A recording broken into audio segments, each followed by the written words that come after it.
நாட்டையே உலுக்கிய பஹல்காம் துப்பாக்கி சூடு தாக்குதலில் பலியான 26 அப்பாவி இந்துக்களுக்கு கோவை ஆர்எஸ்புரம் பகுதியில் சிவசேனா கட்சி சார்பில் வீரவணக்கம் புஷ்பாஞ்சலி செலுத்தும் நிகழ்ச்சி மாநில தலைமை ஒருங்கிணைப்பாளர் மா முருகன் தலைமையில் நடைபெற்றது. இந்நிகழ்வில் மாநில செயல் தலைவர் சசிகுமார் சிறப்பு விருந்தினராக கலந்து கொண்டு வீரவணக்க புஷ்பாஞ்சலி, மௌன அஞ்சலி மற்றும் தீபாஞ்சலி நிகழ்வினை துவக்கி வைத்து கண்டன உரையாற்றினார். இதுகுறித்து மா முருகன் பேசுகையில் 26 அப்பாவி இந்துக்களை கொன்றவர்களை உடனடியாக கைது செய்ய வேண்டும், மேலும் இனிமேல் இதுபோன்ற அசம்பாவிதங்கள் நடைபெறாமல் மத்திய அரசு தடுக்க வேண்டும் என்று பேசினார். இந்நிகழ்வில் மாநில அமைப்பு செயலாளர் செந்தில், மாநில நிர்வாக குழு மகாலட்சுமி, மண்டல தலைவர் ஹரிஹரன், மாவட்ட தலைவர் நாகராஜன், செயலாளர் மாரிச்செல்வம், மாநகர தலைவர் மருது மற்றும் கட்சி நிர்வாகிகள், உறுப்பினர்கள் உட்பட பலர் கலந்து கொண்டு வீரவணக்கம் புஷ்பாஞ்சலி செலுத்தினார்கள். வணக்கம். என்னுடைய பேர் சசிகுமார். சிவசேனா கட்சியுடைய மாநில செயல் தலைவர். காஷ்மீரில் நடந்த தீவிரவாதிகளால் சுட்டுக் கொல்லப்பட்ட 26 பேர் இந்துக்களை கொடூரமான முறையில் சுட்டுக் கொண்டார்கள். அது சிவசேனா கட்சி வன்மையாக கண்டிக்கிறது. அதற்கான மௌன அஞ்சலி கூட்டம் முதலில் கோயம்புத்தூரில், அடுத்தது தமிழகம் முழுக்க எல்லா மாவட்ட தலைநகரங்களிலும் மௌன அஞ்சலி செலுத்தப்படும். மேலும் பல அரசியல் கட்சிகள் தங்களுடைய சுயநலத்திற்காகவும் கட்சியின் வளர்ச்சிக்காகவும் எல்லையில் இருந்து அல்லும் பகலும் அயராது உழைத்து உயிர் தியாகம் செய்து கொண்டிருக்கும் இராணுவத்தை கொச்சைப்படுத்தும் விதமாக நிறைய அறிக்கைகளை சமர்ப்பித்துக் கொண்டிருக்கிறார்கள். பல அரசியல் கட்சி தலைவர்களும் பொதுமக்களுமே என்ன என்று புரியாமலே நம்முடைய இராணுவத்தை கொச்சைப்படுத்தி பேசிக் கொண்டிருக்கிறார்கள். தேச துரோக செயலில் செயல்படும் அரசியல் கட்சி தலைவராக இருந்தாலும் சரி,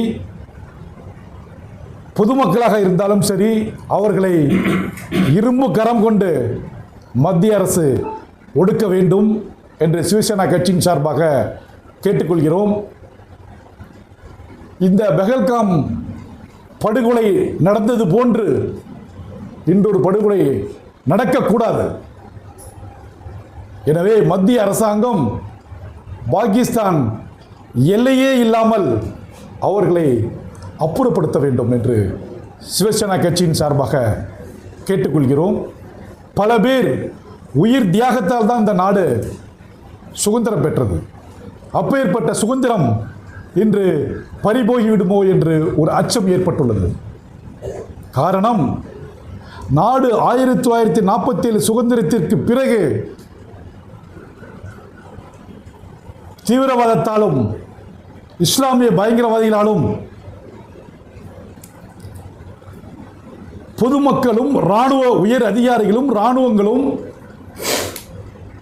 78,000 பேர்கள் இதுவரை இறந்துள்ளார்கள். கோவை தொடர் குண்டுவெடிப்பு, மும்பை தொடர் குண்டுவெடிப்பு, தாஜ் ஹோட்டலில் குண்டுவெடிப்பு, இந்திய ஜனநாயகத்தின் கோயில் பாராளுமன்றத்தில் குண்டுவெடிப்பு, இன்னும் பல இடங்களில் குண்டுவெடிப்பு. 1947ற்கு பிறகு பல இடங்களில் குண்டுவெடிப்பு. இராணுவங்களும் பொதுமக்களும் 78,000 பேர்கள் இதுவரை இறந்துள்ளார்கள். இதை போன்று இன்னொரு சம்பளம் காஷ்மீரில் இப்பொழுது நடந்தது போன்று சுற்றுலா சென்ற பயணிகளை, பொதுமக்களை கொடூரமாக முறையில் இஸ்லாமிய பயங்கரவாதிகள் தாக்கியுள்ளார்கள். இதை போன்று இன்னொரு சம்பவம் நடக்கக்கூடாது. மத்திய அரசாங்கம் பாகிஸ்தானின் எல்லையே இல்லாமல் அவர்களை அப்புறப்படுத்த வேண்டும்.